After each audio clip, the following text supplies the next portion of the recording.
Ici Yuma, je vous invite à la Grande Agora. Nous allons causer autour de thèmes que soulève le livre L'île de Bie ou la béance d'essence. À très bientôt, venez nous rejoindre.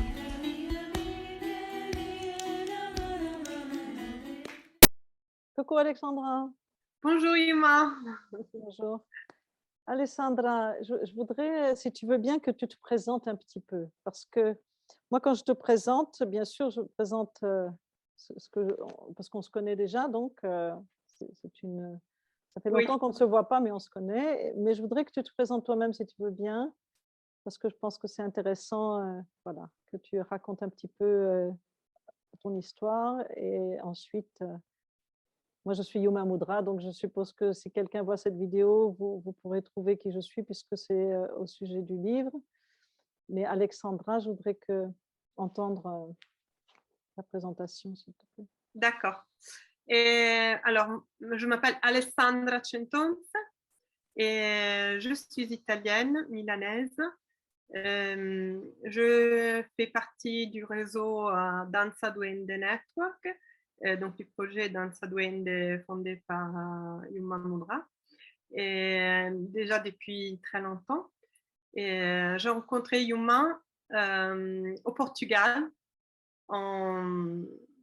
C'était en 1997, donc c'était il y a longtemps. Et dans le cours, j'étais Erasmus à Lisbonne. J'avais une copine française, colocataire et copine qui m'a amenée et qui m'a amenée en cours de danse. C'était mon premier cours de danse. C'est Caroline, ta copine, excuse-moi de t'interrompre.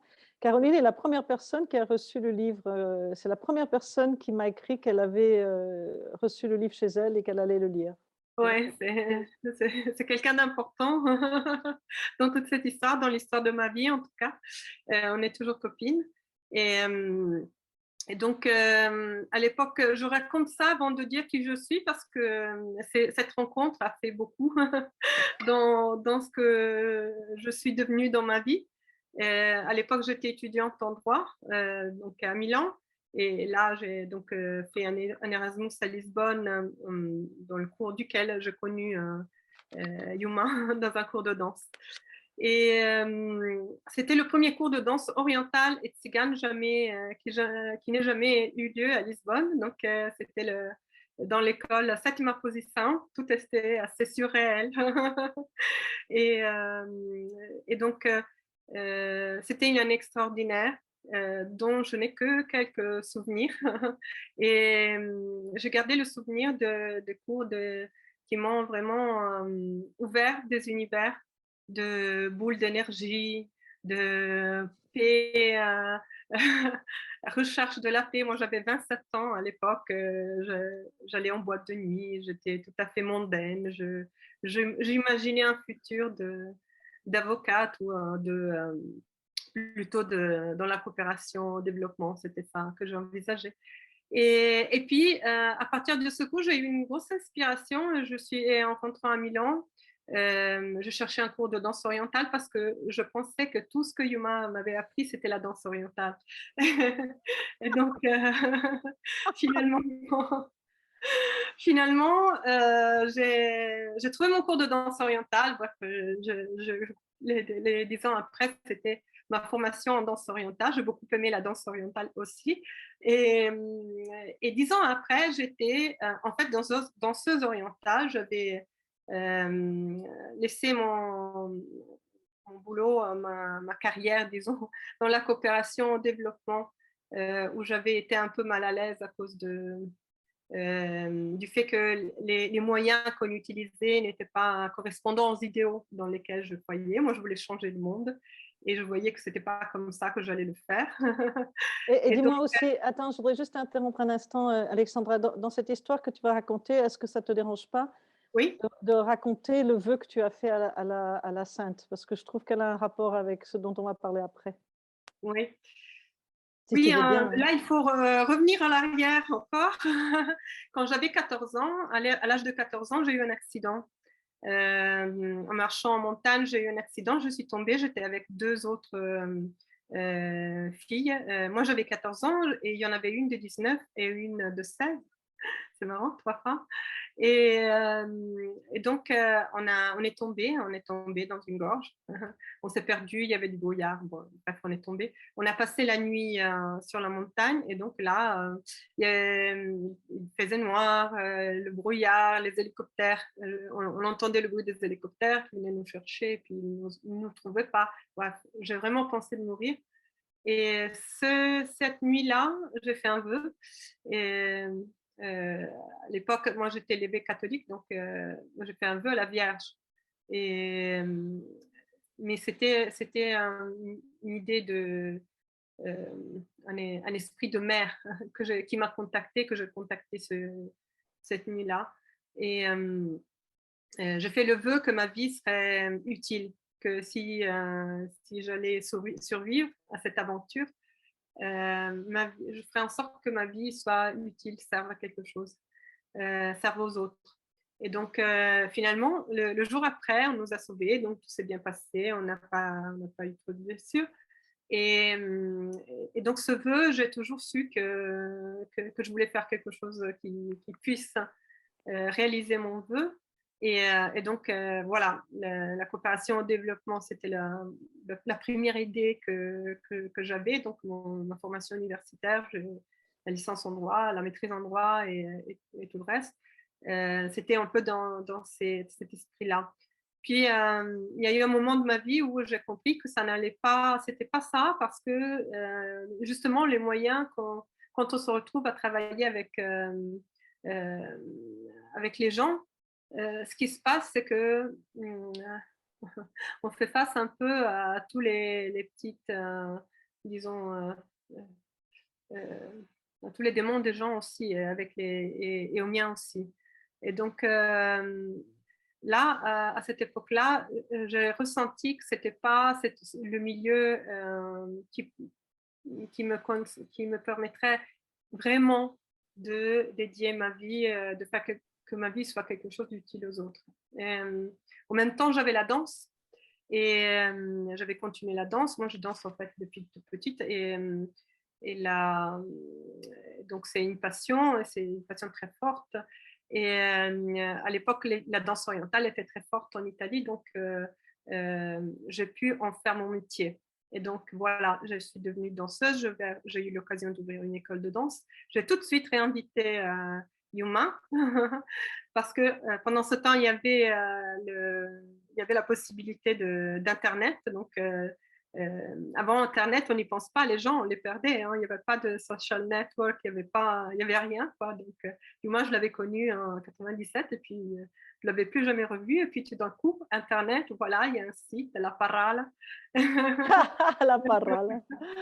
Et on arrive à se retrouver. Donc, je l'invite comme guest star de danse orientale. Je suis super contente d'avoir trouvé la star qui a lancé dans l'univers de la danse orientale à Milan. Et donc, elle me propose, elle dit, je viens si tu fais ce stage, enfin, si tu fais la formation d'abord pour comprendre ce que je fais maintenant.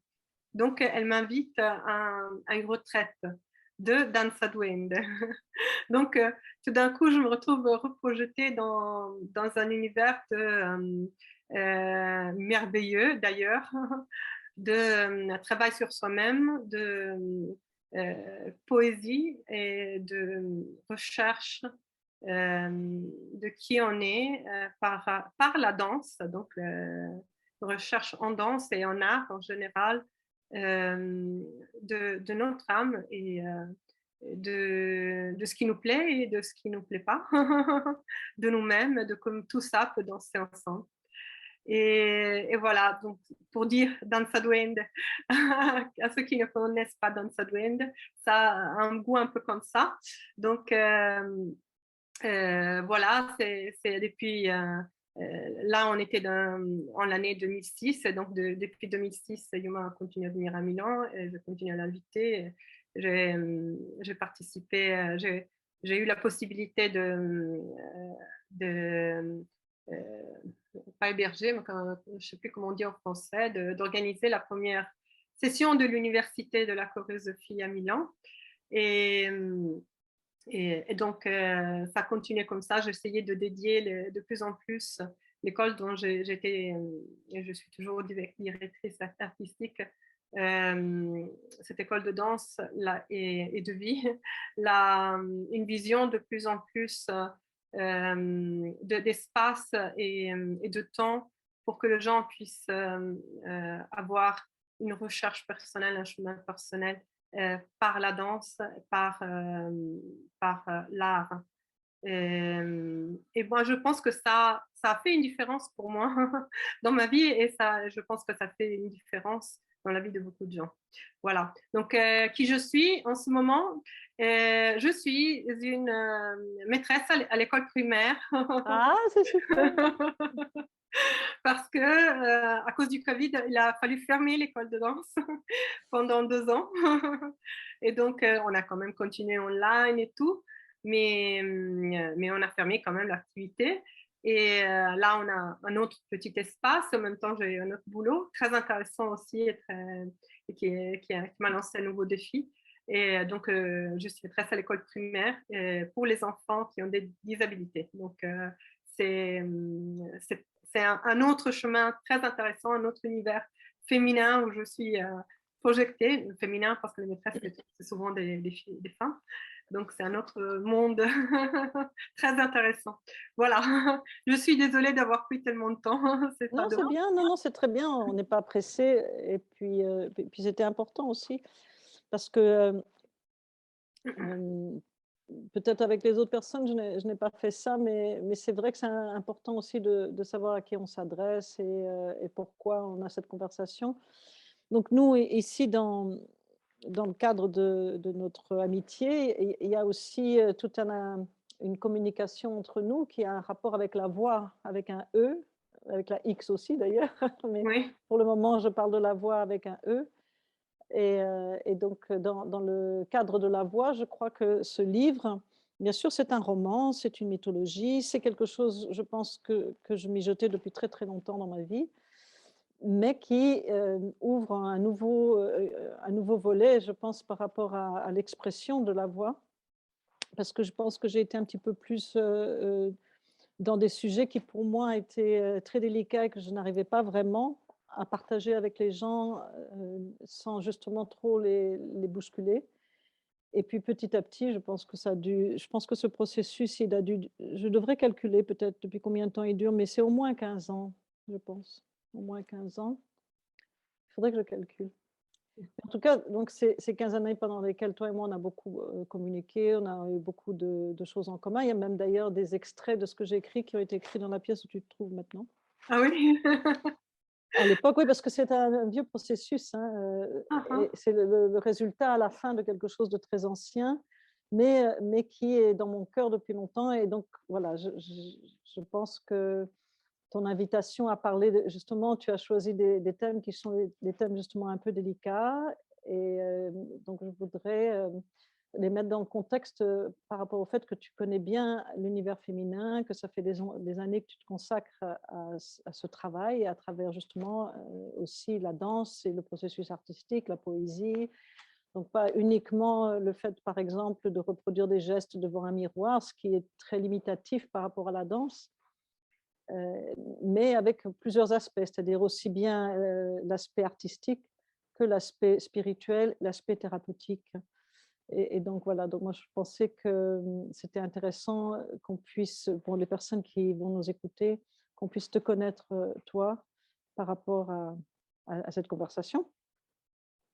Voilà, donc est-ce que tu voudrais me lire un petit passage par exemple? Oui. Alors, bon, je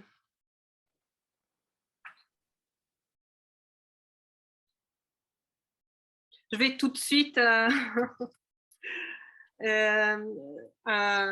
au, au point choquant. C'est quelle page? Attends, je l'avais ça. Voilà, c'est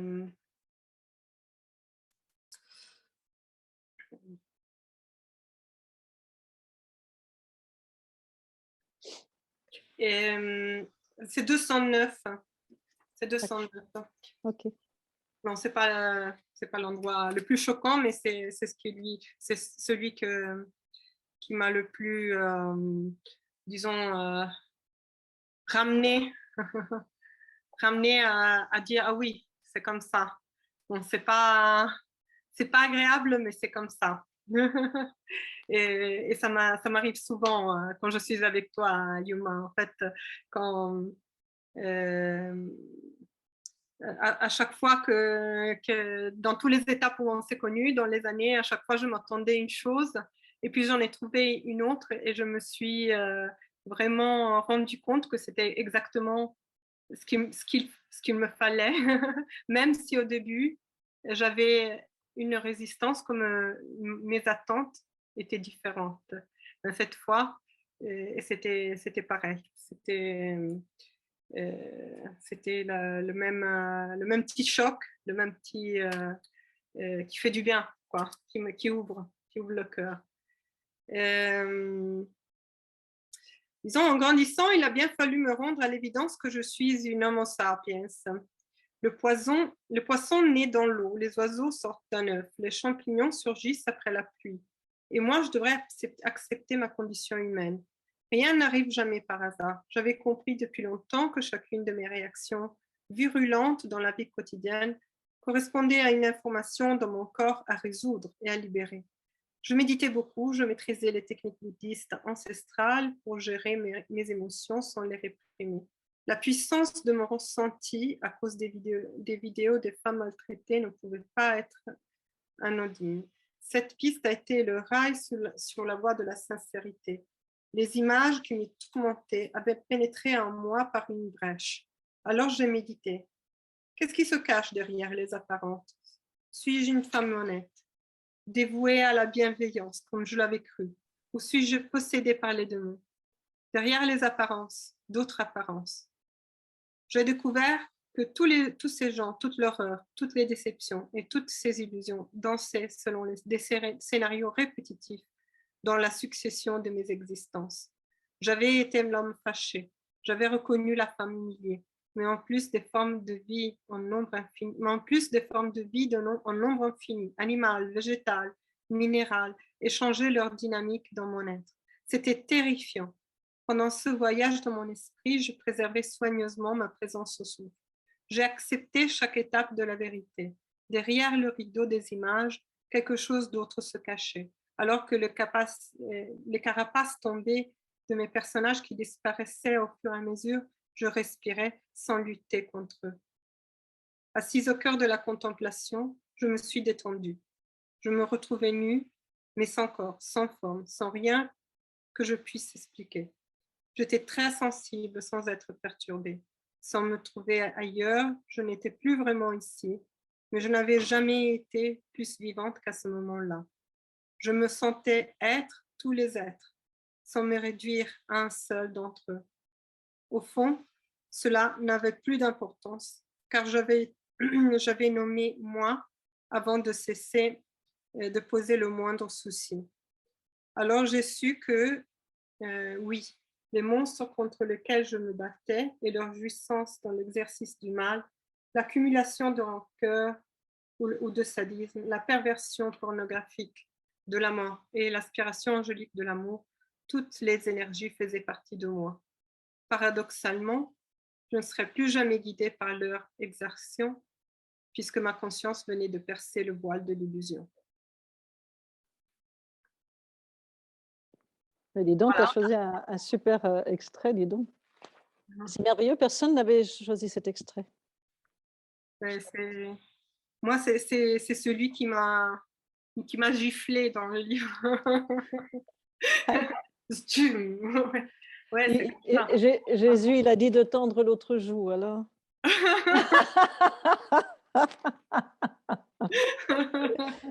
D'accord. Oui. Écoute, moi, je trouve que c'est un passage qui est très personnel, qui est très réel. C'est vrai que, bon, bien sûr, hein, quand on écrit, on cherche aussi à rendre, enfin, en tout cas, c'est mon cas, d'essayer de rendre lisible, parce que c'est ça qui est difficile, en fait, dans ce qui me concerne, hein.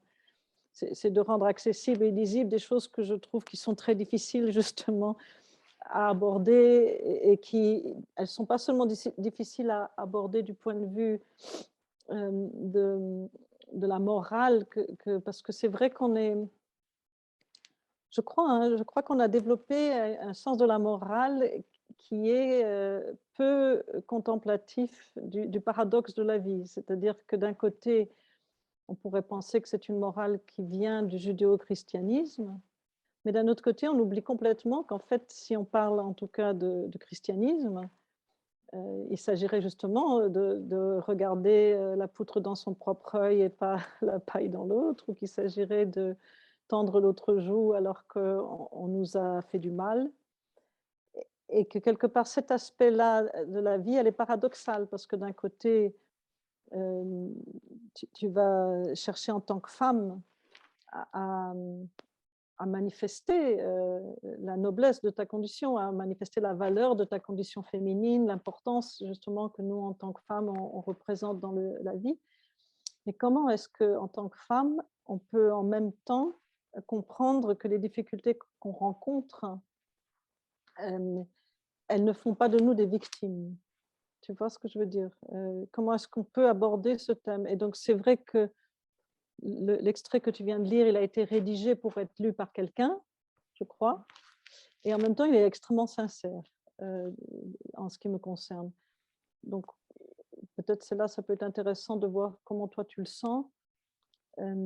C'est vrai que ça correspond à des choses réelles que j'ai vécues. Donc ici, dans le livre, c'est Ariabi qui raconte son passé, qui raconte des histoires du passé. Donc, juste pour dire que dans le livre, elle ne commence à parler que très tard dans le livre, en fait. Plus de la moitié du livre, elle ne parle pas vraiment, elle ne bavarde pas. Mais quand elles se mettent un peu à bavarder, alors elles racontent des choses qui leur sont arrivées. Tria raconte plus dans un écriture qu'elle entreprend seule, et Ariabi, c'est des moments de rencontre sur l'île. Et donc, j'ai eu l'occasion de ressentir. C'est très difficile à aborder ces choses, hein. J'ai eu l'occasion parce que je suis très sincère avec moi-même, hein. Donc, je suis quelqu'un qui a traversé des épreuves assez fortes depuis l'enfance, depuis très jeune. Et en même temps, j'aime vraiment passionnément ma sincérité envers moi-même. Donc, maintenant, hein, je peux dire ça maintenant.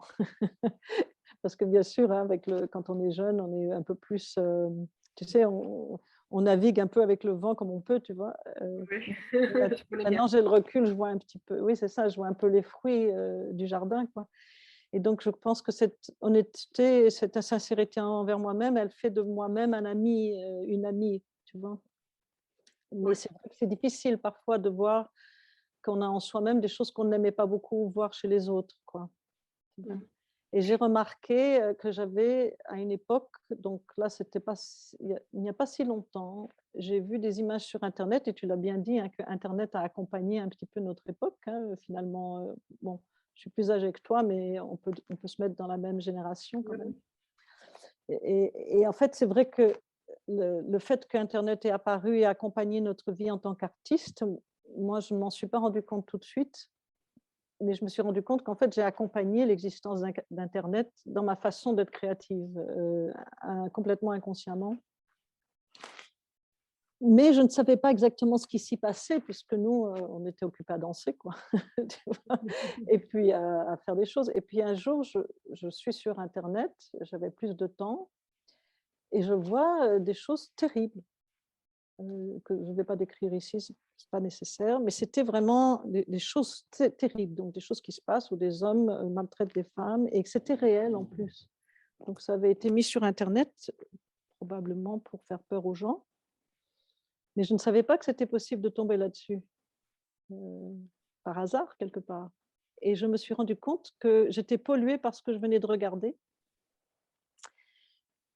Donc ça veut dire que je n'avais pas pu regarder ça sans que ça rentre à l'intérieur de moi d'une façon très violente, et en même temps qui provoquait une panique. Mais si je creusais encore plus, c'est quelque chose que j'ai rencontré plusieurs fois dans ma vie. C'est comme si la peur, la panique et l'horreur s'accompagner de quelque chose de viscéral en moi qui est attiré par ça. Et que c'est pour ça que j'en ai peur.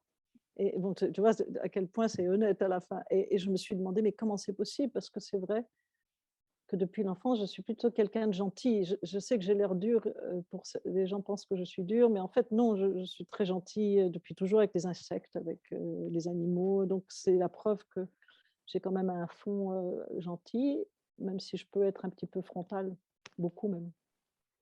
Mhm. Mais c'est jamais, ça part jamais, je le sais quoi, que ça part jamais de quelque chose où je voudrais faire du mal. Ça part peut-être d'une maladresse parfois, ou parfois juste parce que c'est bien aussi, des fois. Oui, oui, tout à fait. Hein. Des fois, il faut secouer les pruniers pour que ça tombe. Pour que les Vous prunes, elles jetez des tombent. cailloux.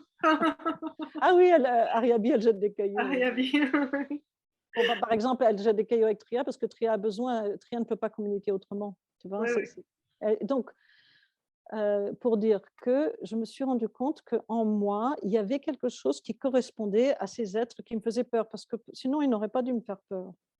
On ne peut pas avoir peur d'un truc qu'on ne connaît pas. Tu vois. C'est parce que je connais ça que j'en ai peur. Et donc, je me suis dit, voilà, ça me ramène à l'histoire de Yeshe Tsogyal, ça me ramène à l'histoire des femmes de sagesse. Comment les femmes de sagesse, dans l'histoire, les femmes de sagesse que j'admire, que j'aime le plus, comment elles ont été confrontées et fortes par rapport à ce qu'on appelle le patriarcat, donc le fait d'être considérée comme une femme, comme inférieure ou comme aussi un objet de plaisir, tu vois. Parce que le problème, c'est pas tellement le plaisir s'il est pris dans le respect et aussi dans une certaine comment est-ce qu'on peut dire ça, dans une certaine lucidité par rapport au fait que manger c'est bien, mais être boulimique c'est différent. Oui. Tu vois. Mais être l'objet, c'est-à-dire qu'un homme te dit j'ai envie de te manger, c'est-à-dire que petit à petit on commence à comprendre qu'on représente pour l'homme un fruit, mais tu sais bien que quand on mange un fruit, il n'y a plus rien après. Il reste le noyau, c'est tout, puis tu mets à la poubelle. Bien, tu plantes peut-être un arbre, mais en général, ils les mettent à la poubelle. Donc, comment est-ce que je peux ne pas rentrer dans ce jeu? C'est vraiment un jeu comme jouer, mais un jeu comme moi, hein, de l'agression. Et, et je me suis rendu compte qu'en fait, toute la problématique que l'homme lui-même expérimente dans cette situation, elle existe à l'intérieur de moi aussi. Donc, je peux, par là, trouver une autre façon de travailler sur ma féminité, qui ne serait justement pas celle ni de la victime, ni de la revendication, mais d'aller au-delà, d'être une victime ou au-delà de la revendication. Et de proposer justement aux femmes et aux hommes, est-ce qu'on pourrait, est-ce qu'on va créer sur Terre un dialogue entre nous qui n'a pas besoin d'être politique pour le moment en tout cas, qui n'a pas besoin d'être non plus dans le cadre de la bien-pensance, mais bien sûr avec respect, pour comprendre des choses plus profondes, à quel point un homme est aussi à l'intérieur de lui ses parents, ses deux parents, et comme une femme est aussi ses deux parents. Et à quel point notre besoin, en fait, de réunir les pôles hein, du jour et de la nuit, de l'homme et de la femme, du père et de la mère, se rencontre entre un homme et une femme. C'est-à-dire que l'homme, il a besoin des deux et la femme a besoin des deux. J'espère que... Oui, oui. Voilà. Et donc, c'était...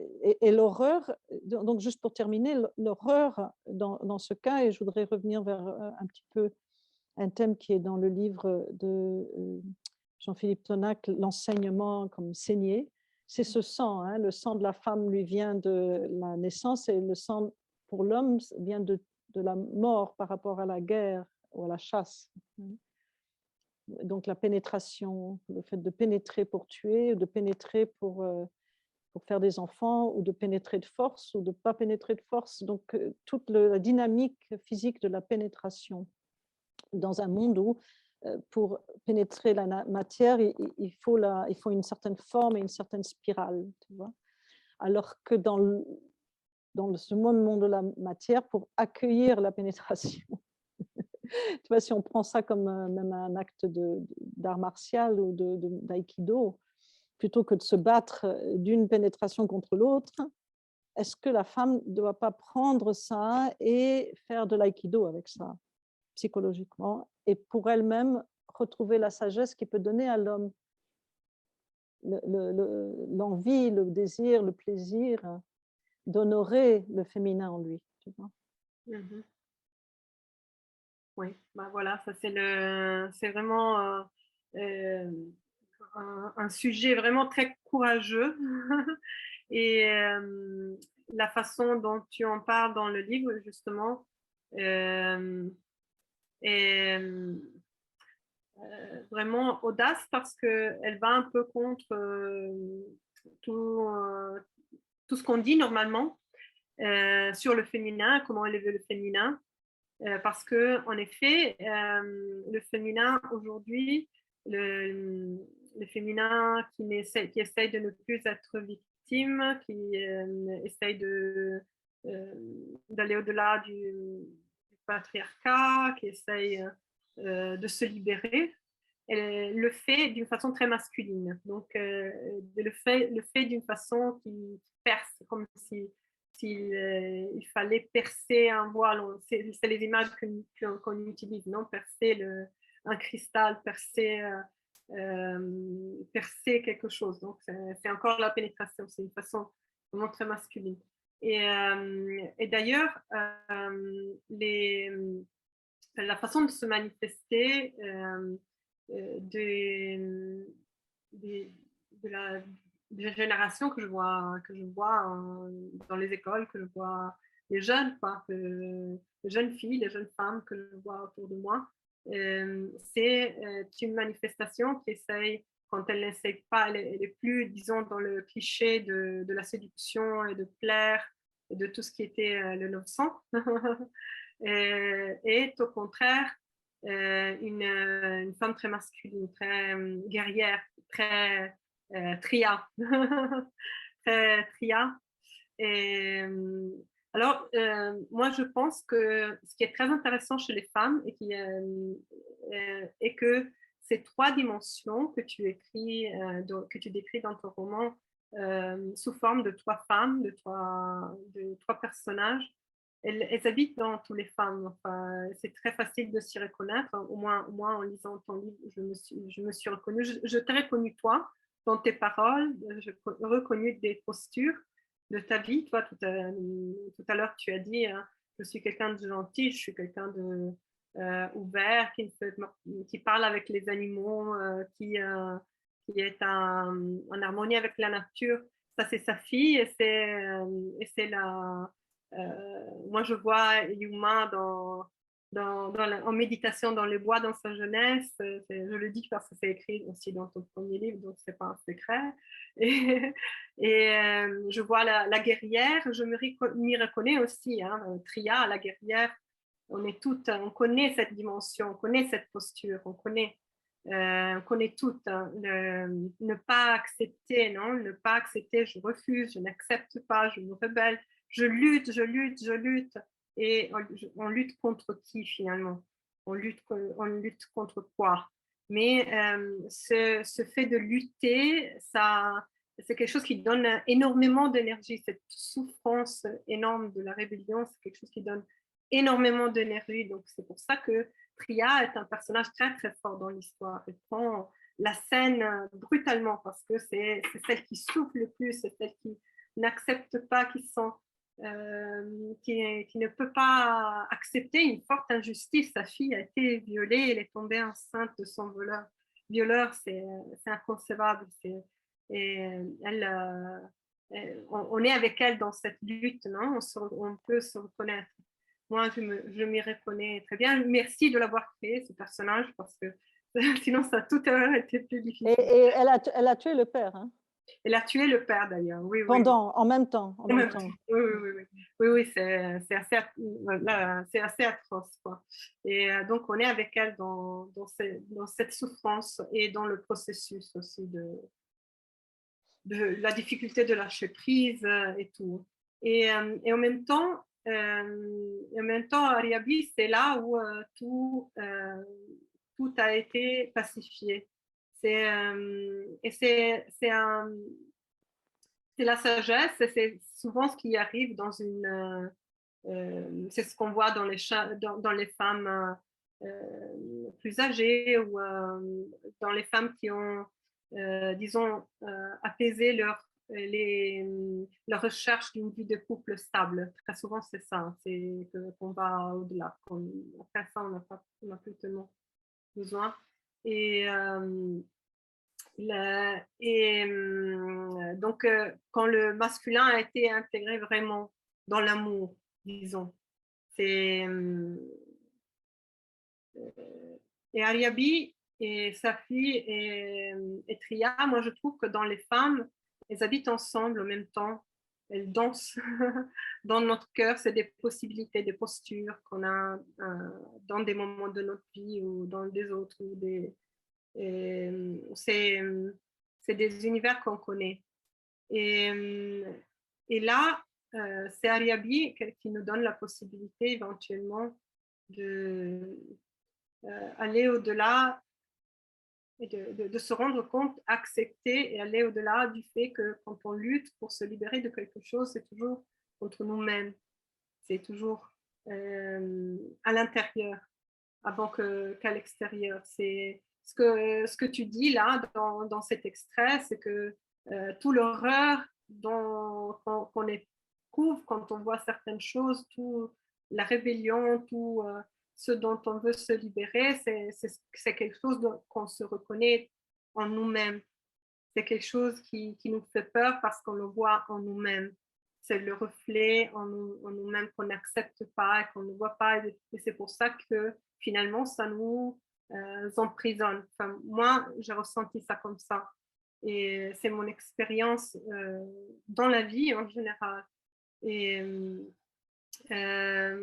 le fait d'accepter que on n'est pas, qu'on n'est pas séparé, on n'est pas quelque chose d'autre de ce qui nous fait peur. C'est le fait de l'accepter, c'est ce qui nous permet en fait de faire en sorte que moi ici et ce qui me fait peur de l'autre côté, ça respire. En fait, c'est pas facile, hein, parce qu'il y a la force de la projection. Donc, dans le livre, il y a une référence à ça, c'est quand Ariabi, elle parle du rêve et qu'elle dit dans un rêve, celui qui est là avec toi et toi, même si par exemple tu fais l'amour dans un rêve et tu as un orgasme dans un rêve, qui était là avec toi? C'était qui? Il n'y a personne. Ou il y a peut-être quelqu'un, mais en fait, il y a quelque chose de cette force, c'est-à-dire qu'il y a la force de la projection qui fait que Tria, par exemple, dans le récit, elle n'a pas eu le choix en fait. Elle n'a pas le choix que de vivre ce qu'elle a vécu. Elle a été obligée de traverser toutes ces épreuves-là. Mais ce qui devient intéressant, si tu veux, en ce qui la concerne, c'est qu'elle arrive dans un lieu où tout d'un coup, ça s'est arrêté. Et c'est là que ça devient difficile parce qu'en fait, elle n'arrive pas à lâcher prise de la souffrance qu'elle a vécue. Et donc, c'est là qu'elle devient un personnage très important parce que je crois que c'est là qu'on peut retrouver ce dont tu viens de parler. Sinon, c'est très difficile, en fait. Parce que la réalité à laquelle on se confronte est tellement forte et la façon dont on sent la vie et la psychologie qu'on a, elle correspond à cette réalité. Donc, on n'arrive pas à voir sa propre... en plus, on n'est pas tellement initié à ce niveau-là, tu vois, par nos parents, par notre famille, par l'école, encore moins. Donc, on n'est pas tellement préparé à se rendre compte qu'en fait, on vit quelque chose en nous-mêmes qui a un reflet à l'extérieur et vice-versa, qui a un aller-retour entre les deux. Et sa fille, elle parle très peu dans le livre. Hein. De toute façon, elle ne parle pas au début, elle ne parle carrément pas.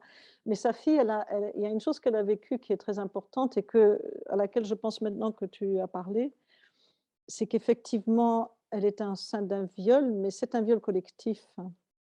Et en fait, comme elle a vécu quelque chose de très difficile par ce viol collectif, mais en même temps, ce qui est incroyable, c'est qu'elle a vécu l'inverse avec un des hommes. Donc là, je ne veux pas dévoiler le secret du roman, parce Mhm. que ça détruirait un petit peu le plaisir pour les gens qui vont le découvrir.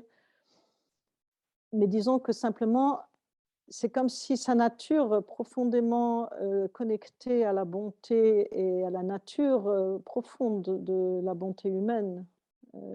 Bon, j'insiste sur le mot nature, parce que je pense que si dans la nature, la vie est difficile pour les êtres, parce que c'est vrai que quand tu vis dans la nature, tu constates que les êtres se mangent les uns les autres, ils ont peur. Hein. Même Ouais, mon chat, je dois tout le temps être un petit peu prudente qu'un chien ne vienne pas le tuer, tu vois. ouais, ouais. Des chiens qui se promènent. Il y a les aigles. Hein? Il y a les aigles. Je ne sais pas s'il y a des aigles. Non, là, il y a pas beaucoup d'aigles. Je pense pas qu'il puis il est un peu gros pour un aigle, peut-être gros, on ne sait jamais. Mais en Mhm. tout cas, j'ai déjà eu 2 chats qui ont été tués par des renards, donc Ah, donc c'est un exemple, mais l'être humain a résolu quelque part à un moment donné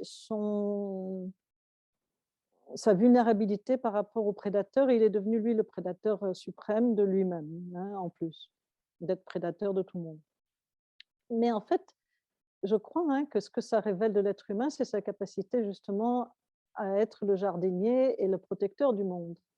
D'ailleurs, dans les textes bouddhistes, on a cette expression protecteur du monde. mhm. Et donc, c'est ça que moi, je trouve que ce serait intéressant de réfléchir au fait qu'on a une technologie très avancée, que notre technologie très avancée, elle demanderait qu'on ait une psychologie avancée. On ne peut pas avoir une technologie avancée avec une psychologie retardée, quoi. Hein. Et est-ce que la bonté justement de l'être humain, c'est pas justement sa capacité à prendre soin du monde, à prendre soin des êtres? Et elle, sa fille, elle a choisi ça. Et donc, quand elle vit cette chose horrible et difficile, elle se rend compte qu'elle ne peut pas parler de son choix parce que personne ne va le comprendre de toute façon, sauf Ariabi. Et Ariabi, elle n'a même pas besoin de parler pour qu'Ariabi la comprenne. Donc, finalement, il n'y a pas besoin de parole. Tu vois. Mais elle, elle a choisi le cœur, cette chose en elle qui est détendue, qui est dans l'acceptation, et elle se rend quelque part à ce ravissement. Et du coup, la difficulté qu'elle a vécue, en même temps, en plus, l'homme qu'elle a aimé, il a été tué en plus. Ouais. Tu vois, il a été tué pendant qu'il lui faisait l'amour, donc il est mort, quoi. Donc c'est très paradoxal ce que vit sa fille. Et je pense que c'est un point qui peut passer inaperçu dans le livre, mais en fait, maintenant, je me rends compte que c'est un point crucial dans le livre parce qu'il montre toute l'histoire du paradoxe. Mhm. Qu'on vit en permanence ce paradoxe entre la vie et la mort, mais qu'en fait, la mort nous donne l'indication pour vivre. Tu vois. La mort ne nous empêche pas de vivre, au contraire, elle nous montre l'essentiel de la vie, puisque c'est un mystère ce qui se passe avant de naître et ce qui se passe après la mort. On ne sait pas. On peut dire tout ce qu'on veut, on n'en sait rien. Mais en Mhm. fait, euh, quand on pense au moment de la mort, on trouve l'indication de ce qui est important vraiment. Donc si par exemple je me fâche avec toi et que je sais que je vais mourir ce soir, je vais avoir envie de me réconcilier avec toi. Parce qu'au moment de la mort, tu vas devenir un fantôme pour moi sinon. Tu vas être dans, je vais te re-rencontrer à nouveau dans quelque chose de difficile, parce que l'agression et la difficulté, c'est un lien puissant, c'est-à-dire que quand je suis très fâchée avec quelqu'un et que je lui en veux et que j'ai de la rancœur, je suis liée à cette personne encore plus que quelqu'un que j'aime. Mhm. Mais je suis liée à cette personne à l'intérieur de moi-même comme je serais liée à la peur, hein, à ce qui est en moi, qui correspond à cette chose qui reste en moi. Et donc, sa fille, elle n'a pas choisi ça. Donc, tu remarqueras que sa fille, en fait, elle, elle ne s'intéresse pas tellement à la difficulté de ce qu'elle a vécu, elle s'intéresse plus à prendre soin du monde. Et du coup, elle s'épanouit grâce à ça. Ouais.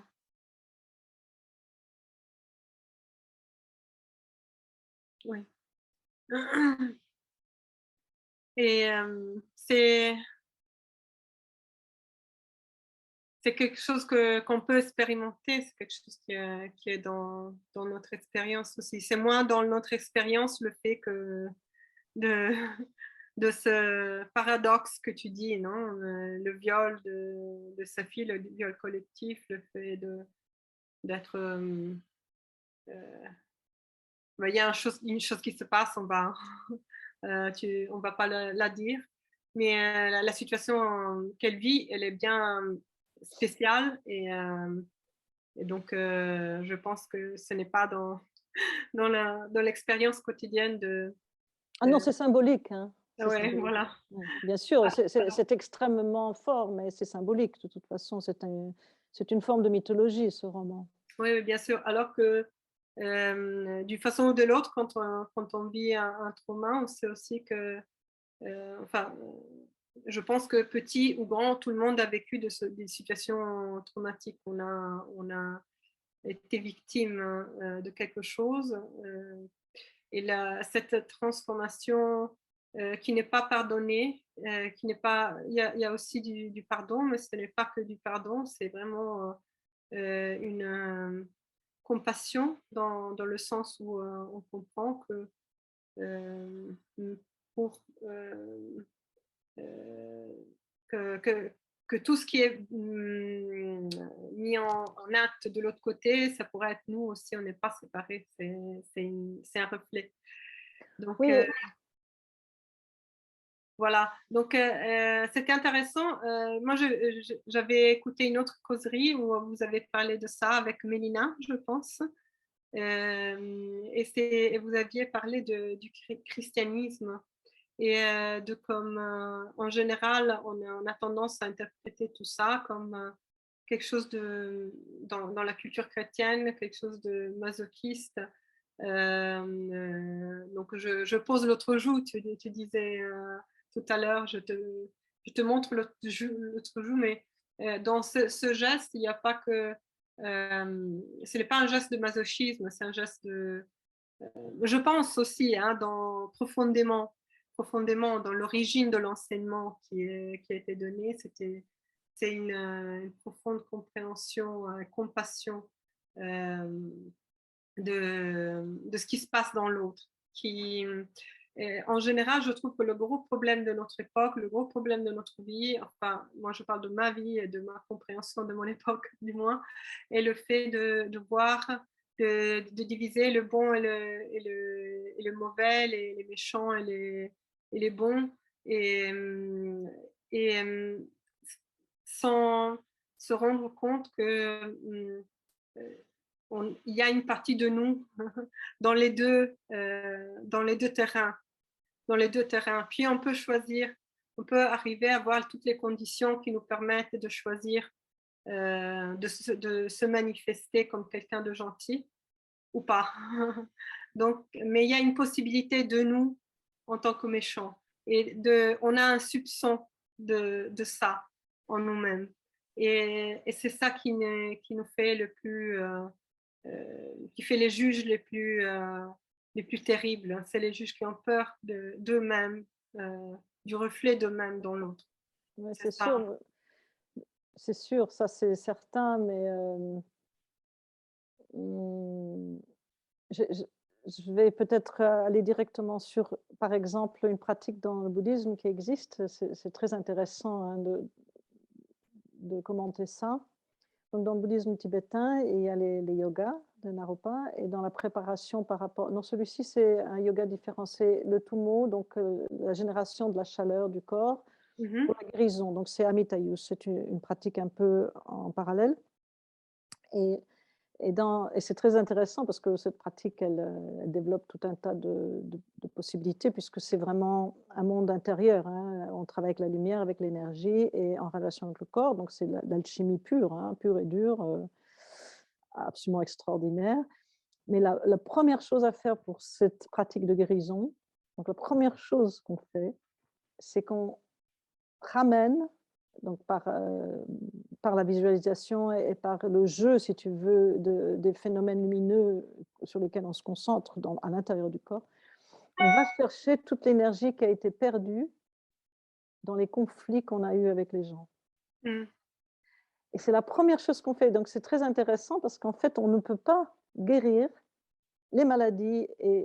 Parce que le point de vue ici du bouddhisme tibétain dans les pratiques de guérison pour la longue vie, c'est que la santé, c'est l'ensemble. Hein. C'est ton corps, c'est ta parole, donc l'énergie, et l'esprit. Donc, ce n'est pas que le corps. On n'envisage jamais que ce serait que le corps tout seul.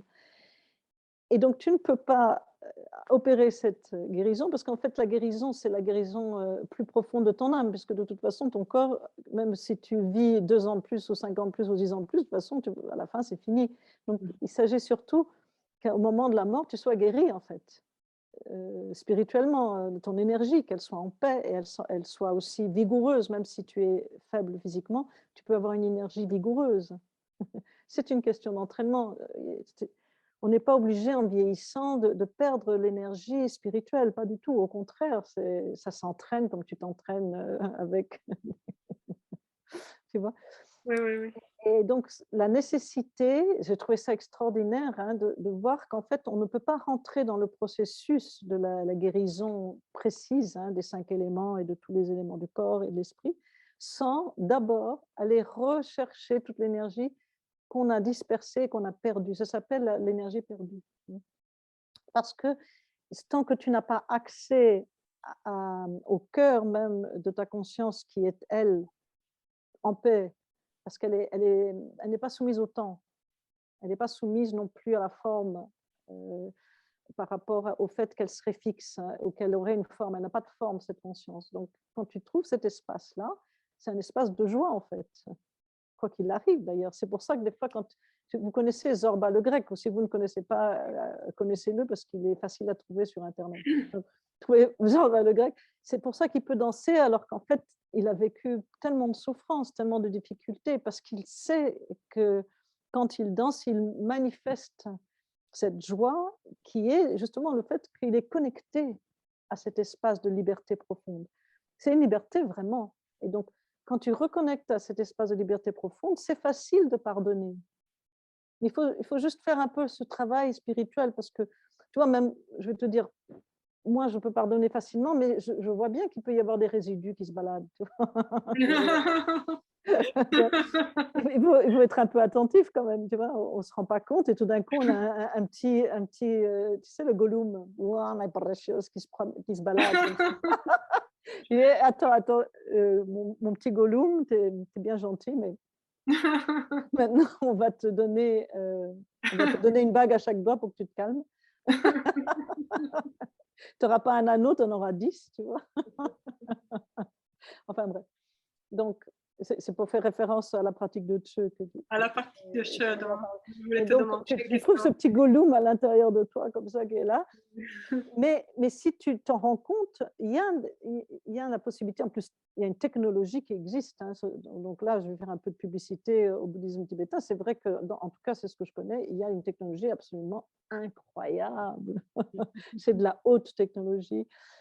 Et que tu peux le faire. Il n'y a besoin de rien, il n'y a pas besoin d'argent, il y a juste besoin d'avoir un petit peu la capacité de se concentrer et de s'engager là-dedans. Et petit à petit, le talent naturel, il arrive à se développer. Et tu peux, à un moment donné, aller rechercher tout ça, et tu te rends compte que tout d'un coup, tout ce qui te posait un problème par rapport à celui-là, à celle-là, à l'autre, à ton père, à ta mère, à tes arrière-grands-pères, et même toutes les rancœurs qu'on a prises de nos parents, parce qu'on les a. Hein. On a les ancêtres, on a tout ça. Bien sûr qu'on peut les travailler avec la thérapie aussi, d'accord. Hein, je ne dis pas que non. La thérapie, ça peut être très utile aussi. Mais une fois que tu as fait tes thérapies, tu vas pas passer ta vie en thérapie quand même. Tu vois. À un moment donné, il faut que tu vives tout simplement. Quoi. À un moment donné, ça suffit. Quoi. Et donc, à ce moment-là, tu te rends compte qu'en fait, il y a quelque chose en toi qui est thérapeute déjà. Et tu peux accueillir toutes ces choses et tout d'un coup, elles sont résolues. Et c'est comme ça que tu rentres dans la porte de la guérison. Et voilà, donc je voulais faire ce commentaire parce que je trouve que petit à petit, on se rend compte que tous les aspects du monde qu'on appelle entre guillemets spirituel, j'ai un petit problème avec le mot spirituel. Hein. Je n'appellerais ça ni religieux ni spirituel, je pense que c'est notre nature. Donc je pense que c'est normal. Il n'y a rien de plus normal que de ressentir plein de choses qui ne se voient pas. On ne peut pas faire comme si ce n'était pas là, tu vois. Mm. Et toutes ces choses qui ne se voient pas, c'est ce qui habite dans notre âme, dans notre conscience, c'est ce qui nous, on se lève avec, on dort avec, on respire avec. Non, et c'est ça qui est important de valoriser cet aspect de nous, parce que c'est de là que va surgir le geste, parler, le geste, l'action. Et voilà, et donc la nécessité c'est pas un pardon idiot dans lequel on dirait les gens ils ont raison. C'est d'aller plus en profondeur, parce que de toute façon, depuis quand, si je vais parler crûment, depuis quand les hommes ils ont arrêté de violer les femmes parce qu'ils vont en prison ou parce que, et même si on les condamnait à mort, est-ce qu'ils arrêteraient? Est-ce que ça serait pas encore pire? Tu vois? Ouais, ouais. Pour parler, pour faire peur, quoi, avec mon Pluton. Donc, est-ce que c'est par là qu'on va y arriver? Ou est-ce que c'est par le développement justement de cette intelligence profonde que l'être humain a la chance de trouver dans le système de son existence? Je ne dis pas que tous les êtres humains auront cette capacité, mais ils ont le potentiel quand même. Ouais. Ouais, certainement. Moi, je pense que les femmes ont la possibilité d'avoir l'intuition de tout ça. Parce qu'ils ont un entraînement millénaire Il faut résoudre le problème sexuel pour ça. pour résoudre le problème sexuel. De la frustration, il faut le résoudre, ça, le problème de la frustration.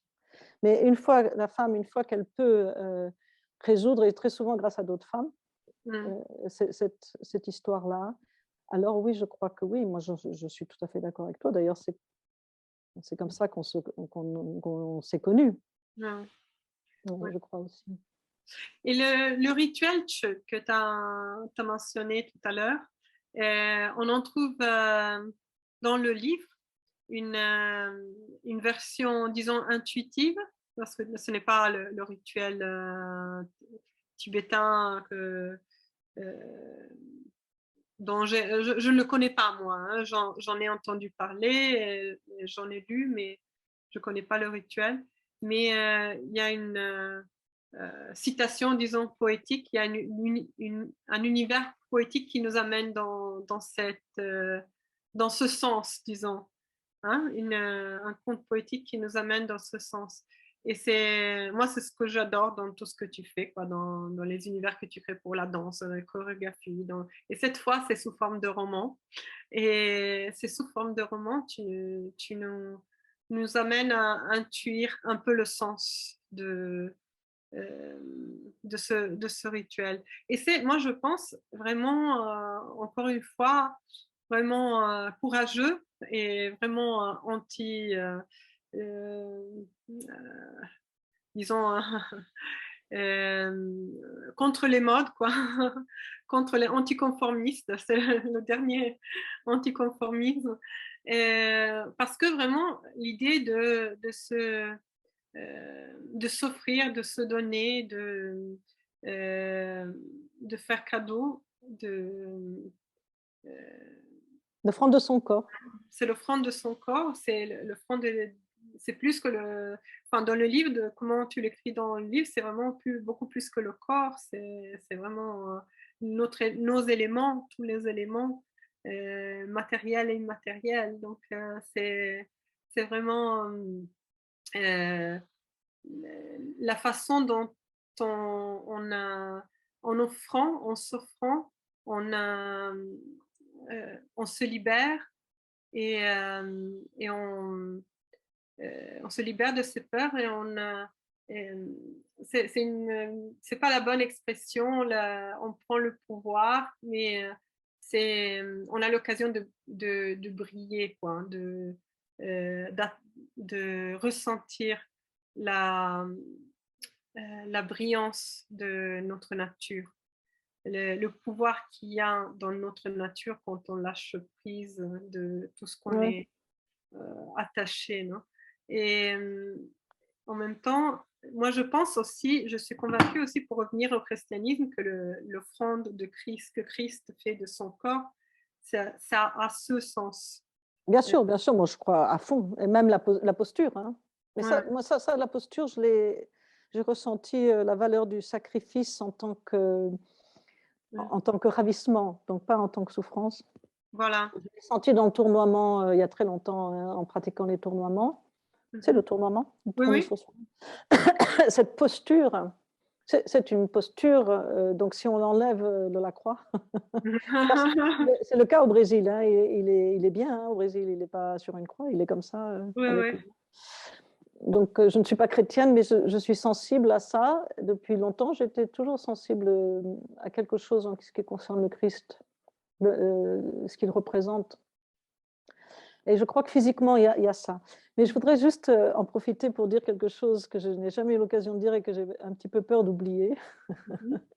C'est qu'en fait, dans ce livre, par rapport à ce que tu dis, je crois qu'il y a une petite suggestion à des scientifiques d'aller fouiller, parce que je ne suis pas scientifique, bien que j'avais peut-être la vocation aussi, mais voilà, j'ai choisi la danse, c'est d'aller fouiller dans la possibilité de mettre en relation l'intelligence artificielle et l'intelligence de la pratique du Tshö. Parce que la pratique du Tshö, si tu veux, c'est une façon directe de rentrer dans le monde quantique. C'est tout à fait extraordinaire. Donc là, on ne peut pas prendre trop le temps, puisque là, je pense que notre enregistrement ne pourra pas durer trop longtemps, pour des raisons techniques. Mais en tout cas, on peut en refaire un autre plus tard. Hein. Mais en tout cas, si la pratique du Tshö, qui est un cycle pour couper à la racine l'attachement que nous avons à notre ego, en se confrontant avec tout ce qui nous fait peur. Et cette lignée a été fondée au Tibet par une femme, c'est la seule lignée d'origine tibétaine, qui n'est pas d'origine indienne. Et c'est une femme qui s'appelait Machik Ladrön, qui est d'ailleurs reconnue comme une réincarnation de Yeshe Tsogyal, une manifestation de Yeshe Tsogyal. Mais elle s'est manifestée d'une façon un peu différente. Yeshe Tsogyal était plus une femme qui a vraiment transformé l'énergie sexuelle pour en faire un enseignement et pour laisser l'enseignement à tous les êtres, parce que c'est elle qui a vraiment créé le bouddhisme tibétain avec Padmasambhava. Machik Ladrön, elle a vraiment été dans ce qui nous fait peur, dans le cauchemar, dans les démons, dans les difficultés, et dans tout un cycle de pratique qui coupe à la racine cette peur en faisant l'offrande du corps. Et ce qui est extraordinaire, c'est que si tu peux, à un moment donné, vivre ça, plus tu fais l'offrande du corps, plus il y en a, et ça ne s'arrête jamais, en fait. Parce que tu rentres dans la capacité spirituelle de l'infinitude de l'offrande. C'est-à-dire que c'est comme l'amour. C'est pas parce que tu donnes de l'amour que tu n'en as plus. Tu vois, c'est pas un truc qui s'arrête. Tu vois, et là, le dénouement, pour un scientifique, ça pourrait être important et même intéressant de voir comment la pratique de Tshö dénoue vraiment des épidémies, permet vraiment à des gens de guérir des maladies, a vraiment des effets magiques. Parce que la personne, en rentrant profondément dans cette pratique, si elle le vit de façon réelle, cette magie spirituelle, elle se rend compte qu'en fait, il n'y a pas de démons à l'extérieur, parce que tout ce qu'on appelle les démons, c'est des cristallisations de choses qui nous appartiennent, en fait. Et donc, il n'y a pas besoin d'avoir peur. Mais en même temps, on ne peut pas se confronter à ces énergies qui sont très, très, très, très, très puissantes depuis la nuit des temps, sans leur offrir justement une absence de prise. C'est un peu comme le Covid. Si la spike n'a pas de prise, tu n'auras pas le Covid, tu vois. Tu vois. C'est ça le truc, hein, c'est la prise. Est-ce qu'il y a une prise et les arts martiaux, c'est comme ça aussi. Donc, s'il n'y a pas de prise, parce que tu as offert ton corps et que tu offres et que tu offres et que tu offres et que tu apprends à vivre ça, justement en ayant confiance dans cette expérience, et ben en fait, les démons, ils deviennent une force, ils se transforment en une force. Donc, c'est de ça que ça parle. Alors, évidemment, la version qui est dans le livre, elle est romancée, elle est... N'oublie pas non plus que Ariabi est en train de préparer Triya. Elle n'a pas encore vraiment initié Triya, c'est une préparation. Oui, oui.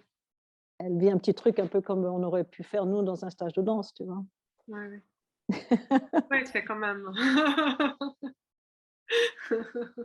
Une sacrée préparation. Tu te souviens, elle lui dit de limiter l'espace pour que ce ne soit pas trop grand, etc. Donc, elle commence par là. Et d'ailleurs, Tria, elle commence, mais elle rencontre en même temps, donc toujours ce paradoxe, non? En même temps, elle rencontre un certain ravissement, elle commence à goûter à quelque chose en elle qui est différent, qui n'est pas tout le temps dans la guerre. Et en même temps, elle a une résistance, elle rencontre la résistance. Donc, voilà. Et donc, oui, la pratique de Tshö, ici, elle est envisagée comme étant une possibilité de s'intéresser à l'aspect scientifique, de faire une comparaison entre le monde de la physique quantique et le monde de la spiritualité profonde, par rapport particulièrement à la pratique de l'offrande du corps dans le Tshö et le nourrir les démons de Tultrima Lyonnais, de la Lama Tultrima. Voilà, c'est très intéressant, Yuma, merci. Avec joie, merci à toi.